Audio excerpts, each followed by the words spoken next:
أخشى أن تكون هناك وفيات.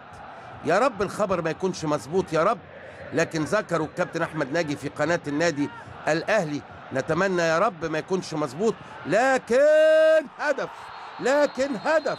حلوة حلوة حلوة حلوة، حسني عبد ربه حطها ببطن رجله، روعة الروعة.